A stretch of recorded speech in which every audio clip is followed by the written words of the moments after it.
ಜನ ಬಂದಿರೋದೇ ಇವತ್ತು ಈ ರಾಜನ ರಾಜ್ಯಭಾರ ನೋಡೋದಕ್ಕೆ.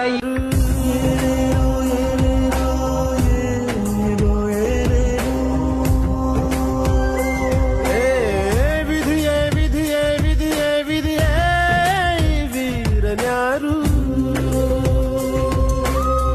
ಒಂದು ಊರಿನಲ್ಲಿ ಒಬ್ಬ ಪರಾಕ್ರಮಿ ರಾಜ ಇದ್ದ.